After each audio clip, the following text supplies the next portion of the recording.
Hey, what's going on, guys? This is a really bad time for this cloud to be right here, because Anyways, thank you all so much for being here. I am currently being swallowed by a cloud. Today, we're talking about conspiracy theories. And I do want to warn you, before this video starts, that it could get a bit controversial. So, be warned, and it may also not be the most family-friendly, because, I mean, it's conspiracy theories. How family-friendly can those really be? But, yeah, today we're here with Acer 810 as usual, and we're going to be playing some Bedwars, as you can see behind me through the mist. Well, yeah, I guess that's pretty much everything you need to know. Hope you guys had a great Labor Day weekend, and let's go! I'm going to do the theory that I was talking about before we started recording. So earlier, I think it was earlier this year. Yeah, 6 months ago. So it was earlier this year. Apparently in Texas, it was like really cold in February. Okay, yeah, so it was this year. It was February this year. So apparently it was like super cold, like cold enough to snow, which is, I guess, abnormal for Texas. I don't know. I don't live in Texas. I wouldn't know. I know there is snow in Texas though, because my dad's cousin lives there and he's had snow before. So anyways, there was this viral video on TikTok. Of course it's TikTok. Why wouldn't it be? They claim that the snow is fake or man-made. Conspiracy theories blame anything from the government to even Bill Gates for the supposed fake snowfall. Why would Bill Gates make fake snow?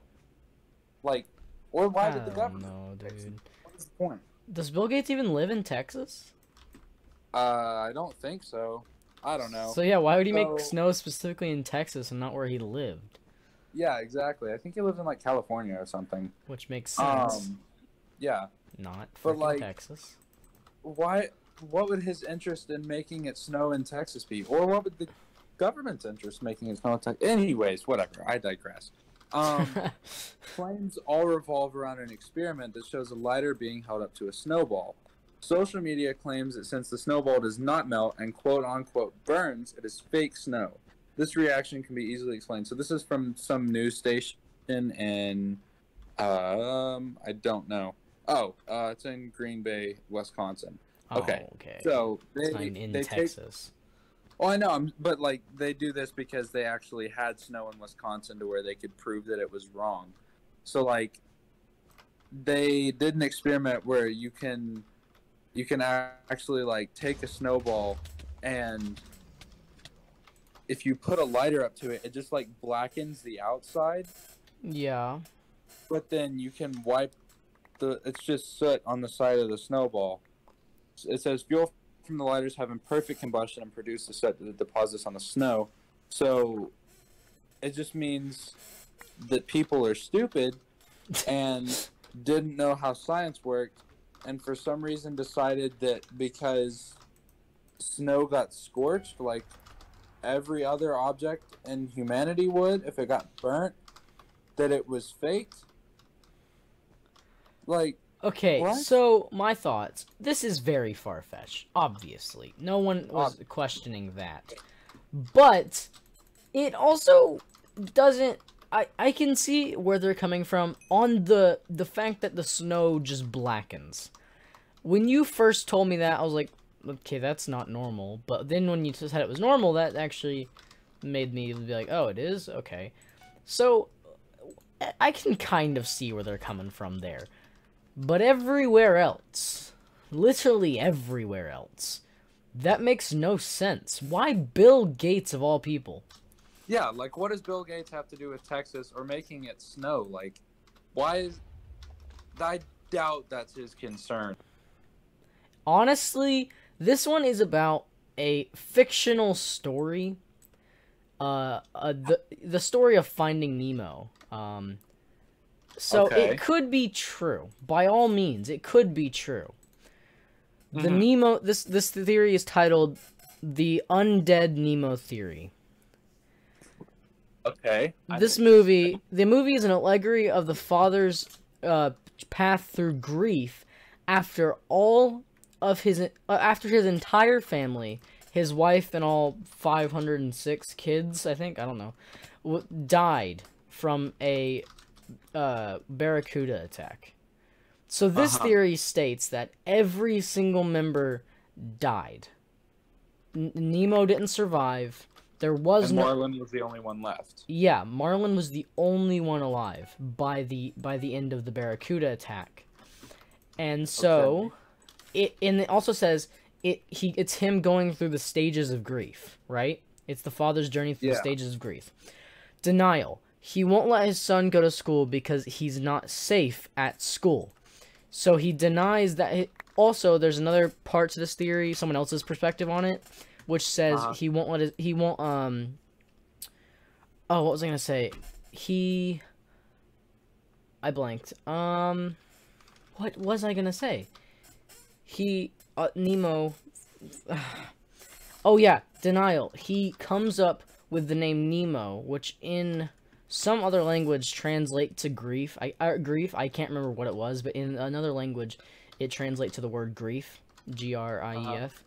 So he came up with the name Nemo, and started thinking about like what would have happened if he had been there to keep at least one of them alive. And so that's another point of view for this theory, is that he also denies everyone's being done. Anger. He scolds his son for venturing out of his control and beyond his reach, even though his son isn't alive, and he's talking to absolutely no one. And then the next, it gets a lot weirder. Bargaining. He puts up with an amnesiac travel buddy to help him find his son, named Dory, which in the same language that Nemo translates to grief, translates to despair. And then the final two, despair and acceptance. Despair. He sees his son get flushed down the drain, which that's just that. And acceptance, he learns to let go and let things be the way they are, which is by the end of the movie when he lets his son go to school. Quote unquote school. So. Wow. It's a pretty heavy theory. Yeah. Honestly, knowing Disney and knowing Pixar, it's Disney Pixar, right? Yeah, it's a Disney Pixar movie, yeah. That's what I thought. Okay. So knowing Disney and knowing Pixar, I honestly wouldn't be surprised if that's like actually how it went down, because they do stuff like that a lot, I feel like. Yeah. And they deal with very heavy themes. Indeed. And I feel like that's actually pretty well put together, because I always kind of felt like his actions were weird. Yeah. They always seemed like too harsh and rash. And if it was a father going through grief of the loss of his entire family, that would definitely be a reason for him to, act that way. Yeah, definitely. And also, it reminds me of another story. Spoiler alert, but this book has been out for over 10 years, I'm pretty sure.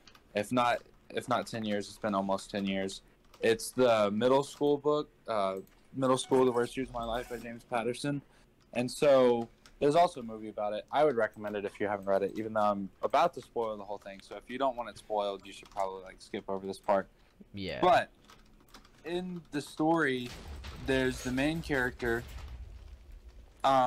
His name is Rafe, and then he's talking to his brother. Like, his brother is his absolute best friend in the whole world, and all this stuff. And so then you find out at the very end of the book that his brother's been dead for years, and he's just been his parents have been telling him let it go, let the memory, don't let the memory of him go, but you can't keep you're talking to yourself, you're not talking to your heart anymore.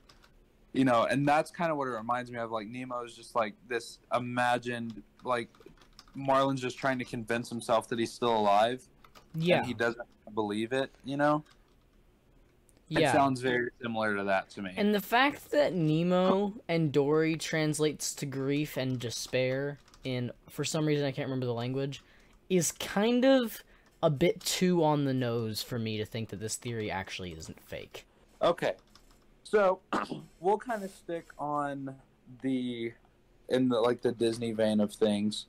So, I read this thing earlier, and I'm going to look it up right now, look up some more information. So, apparently, there were rumors that Walt Disney was cryogenically frozen after he died. I've heard this, yeah. So he died from complications of lung surgery for which he had undergone surgery, or not lung surgery, of lung cancer for which he had undergone surgery just over a month earlier. Private funeral was held, and the body was cremated and interred at Forest Lawn Memorial Park in Glendale, California. So,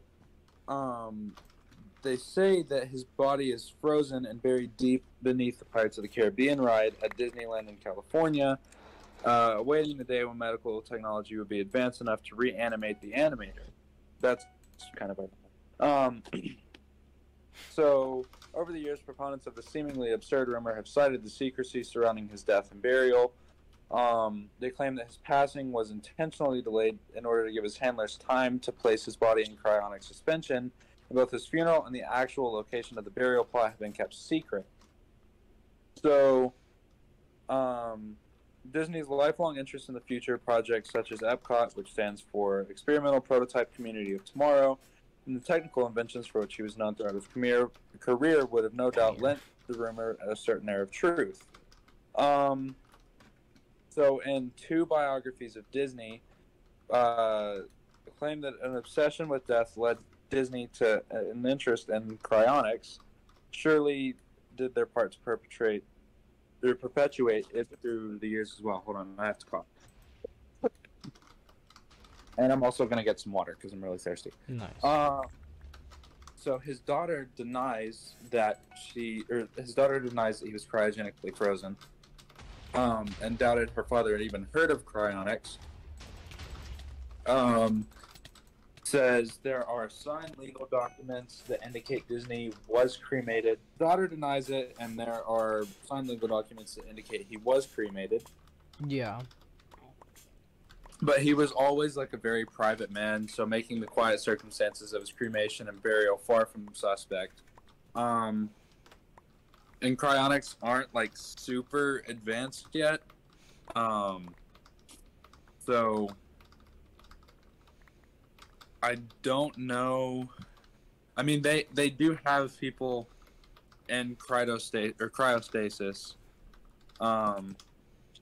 But I don't know if it would have been as advanced then. And then, so what made me find this theory? That is kind of like the main part of the theory, but I heard that like he wanted to, or the Disney family wanted to kind of push I guess the media and just the general public away from that speculation. So that's why, and I had to do some like a little bit more intense searching to find this theory, because what they did is whenever they released the movie Frozen, now if you search up like Walt Disney Frozen, then it pulls up the movie. And so they said that was kind of like their way of hiding it. And so that was like the further layer to that, where not only did they think that he was frozen, they also thought that the whole Disney family was hiding it. Excuse me. And that's why, they named that movie Frozen. Because I'm pretty sure it was originally supposed to have another title. Yeah. So that's about all the info I have on that. So you can comment on both of the things, like whether you think he's actually in cryostasis or cryostasis or whatever it's called. Because there was this baseball player that died in 2004, and he's in cryostasis right now. Yeah. But then, I don't think the technology was that advanced then. But, I mean, I guess it would make sense from a publicity standpoint to say, to release the movie Frozen. Yeah. So, what are your thoughts about that? I honestly don't believe in that theory for obvious reasons. And there's another theory which isn't true either, but also is more believable than that, considering cryogenics was so small back then. It wasn't a big thing that a lot of people did. Yeah, it was in its very infant stages. Yeah, the theory is that the bones on the Pirates of the Caribbean ride, some of them are Walt's. That's terrifying. Yeah. Which, especially considering I've ridden that ride. yeah, and the fact Actually, I've is, ridden the one in that has been debunked, but the problem is they aren't fake bones either. So They're like real like bones humans. that they went No thanks. and got them from a what is it called? Morgue. Yeah, morgue. No thanks. Yeah. So Is that just at the one in California, or is that also at the no, one? that's only Florida. Even better. That's the only one I've been to. Great. I rode on a boat with real human boats. Yeah. Oh, okay. There is a theory, which, from my point of view, is absolutely absurd. Uh-huh.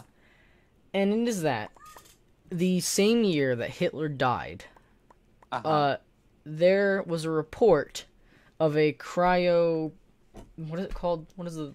I don't know. Cryogenically frozen person in almost the exact area where he died. Uh-huh. And then on a private plane owned by a close friend of Hitler's, because you really want to be close friends with Adolf Hitler. That's the guy to be friends with. Close friends with Hitler left a airport. I don't remember exactly which airport. It was right by the bunker that blew up. That is pretty obvious that that's where he died at. Uh-huh. It left that airport and never returned to any other airport ever. So the plane just disappeared? Basically. That's fun. But it gets even worse.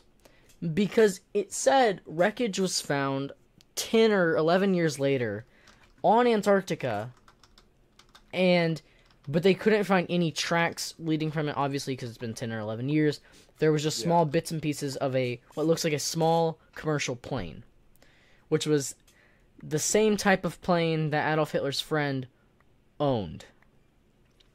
So it was just like his personal plane, and there was like nobody else on it? That's what it says. But the problem is that nothing else was ever found about it.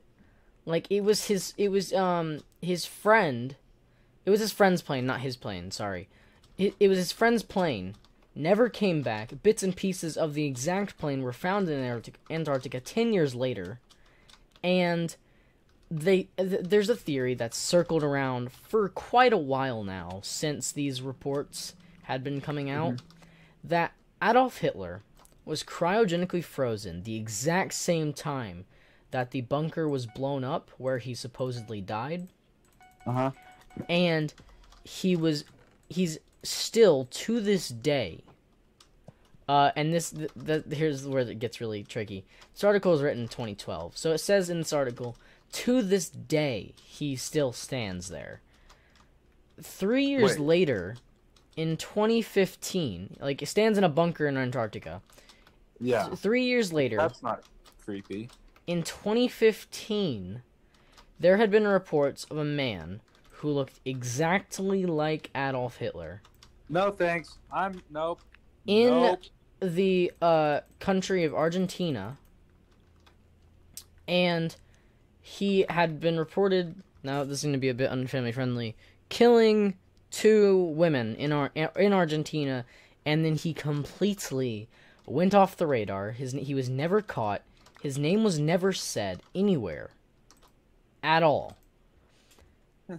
Oh, thanks. And where it gets even weirder is a woman said that in 1960-something, a man who also looked like Hitler burst into her house demanding that she give him supplies such as money, food, and clothes, because he was almost stripped naked in a military uniform. Yeah, I think I'm thoroughly creeped out now. There's this theory that Queen Elizabeth, when she was very young, died. Like, she died at a very young age. And so, to keep the royal line going, they just replaced her with a man. and that all the times that Queen Elizabeth was an adult, it was really just a guy. I'll go ahead and let that sink in. So, I've never heard this specific theory, but I have heard an equally scary theory that that Queen Elizabeth died at the age of 22. Mm-hmm. But before she died, she had been cloned into someone that was exactly her age, like the year she was dying. And this has kept on happening until now.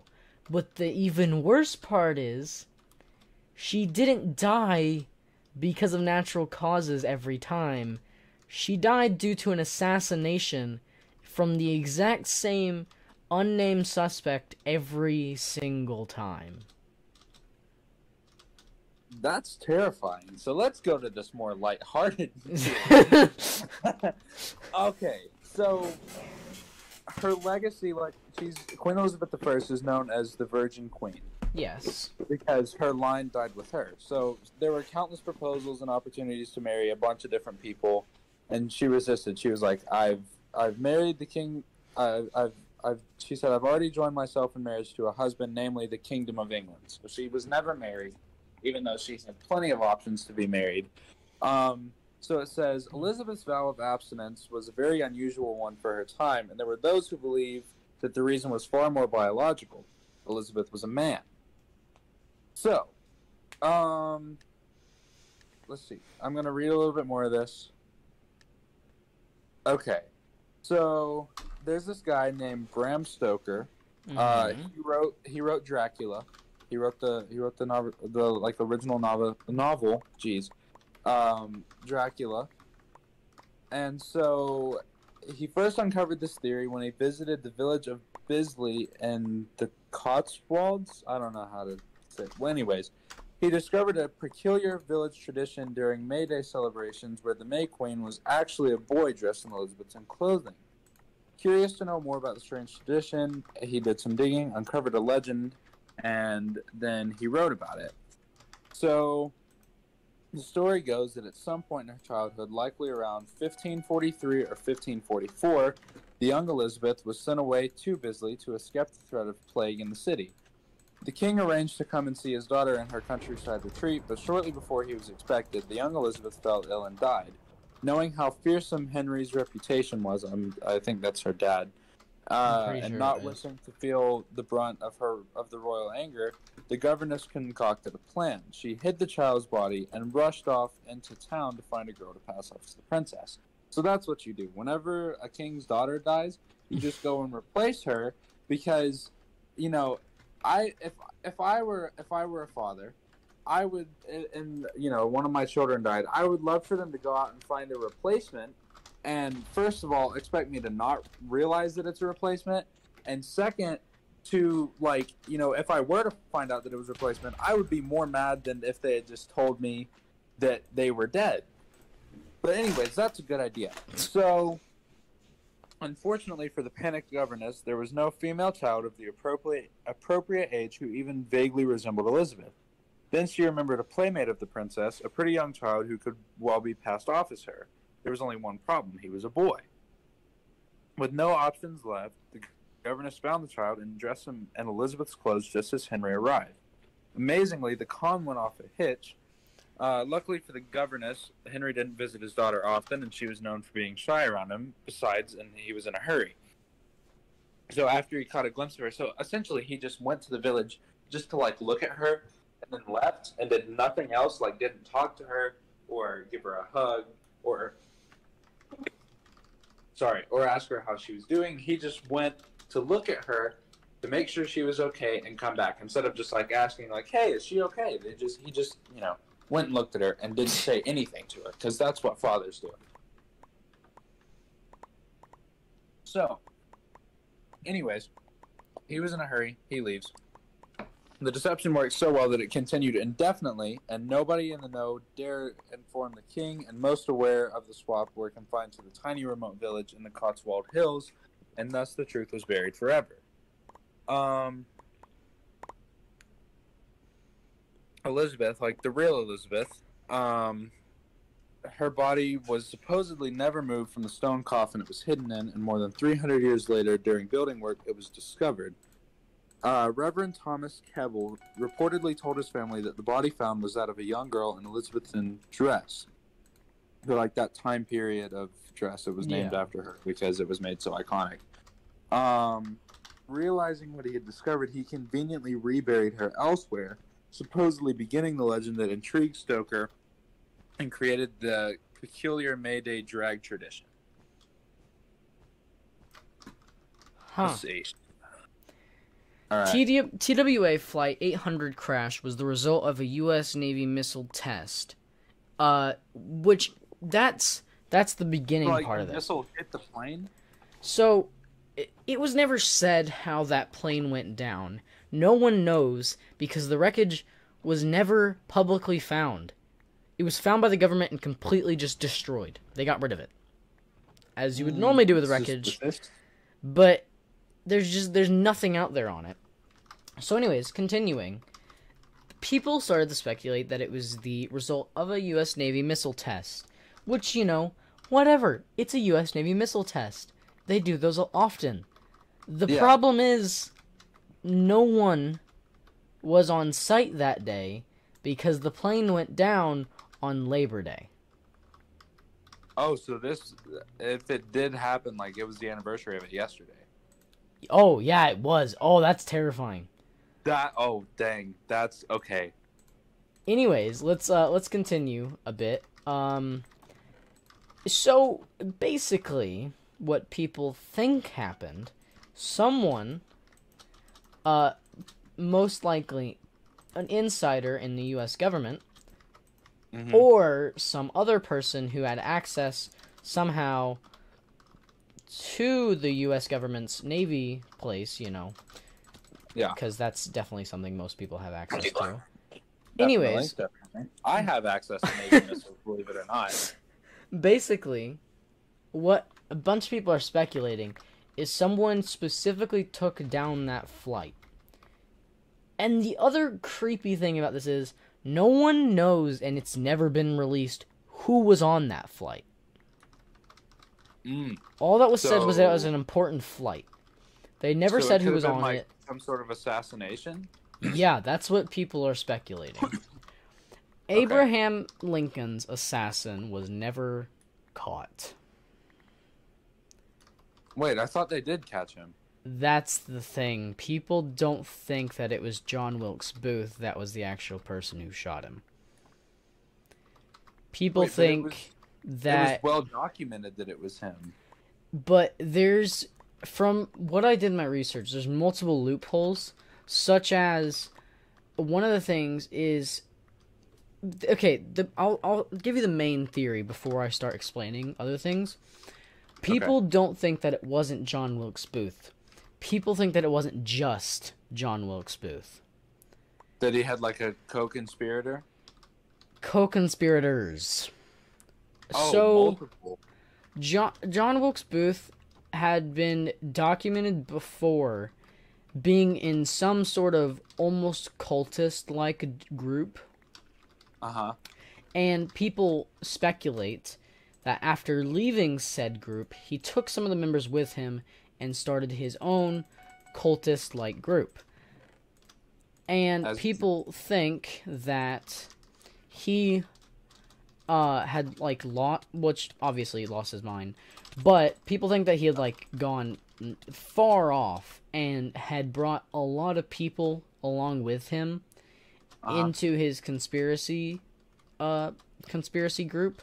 And so basically what people think, John Wilkes Booth wasn't the one who shot Lincoln. It was someone who worked for him that shot Lincoln. And the theory behind this is that John Wilkes Booth was there, but his plan didn't go the way he wanted it to, and so in turn, he was caught instead of the assassinator. And the way people think this happened was the person killed Abraham Lincoln, obviously. Yeah. And then he was supposed to be disposable. He was supposed to be able to be caught, and then John Wilkes Booth would have continued this because, from what little I know about the Abraham assassination or the Lincoln assassination, was that John Wilkes Booth didn't like government. I know he mainly didn't like what Abraham stood for, but he didn't really like government. He was a big what is it? Anarchist? Anarchist, yeah. And so, people think that he had found someone in his group, which they call the Wilkinsons. I'll just call them the W's, because that's a weird name. Anyways, they think that someone in the W's was really disposable, and so that was the person who actually shot who actually shot Lincoln, and that John Wilkes Booth was there to oversee it, but when he was making his escape, and the other person was left behind to get caught. Yeah. Like, the person was supposed to stay there. They knew they were getting caught. They knew that's what they had signed up for. But they were so deep into this anarchy thing that they were like, yeah, I'd do anything for you. But instead, because Booth was going away from the crime scene, and it was the only car leaving the only person leaving the crime scene, he was caught instead of the actual assassin. And in turn, leading to the fact that the W's were disbanded and have not done anything since then, and are no longer a conspiracy group because of Booth's capture. Okay. So, because I was gonna say, like, it was pretty well documented that he was the one that, like, he jumped down onto the stage and then he was treated by a doctor, and then that doctor faced consequences. But that would make sense if he was the only one escaping. Yeah. What I think is kind of weird, though, is, like, if he wasn't the one who actually shot him, then why was he the only one escaping? Like, why wouldn't... Well, okay, here's the thing. People think that... I think there's a movie about this. Or a book, actually. Not a movie. About this entire thing. Which National Treasure's kind of about this. The first or second one is. I haven't seen the movies in a while.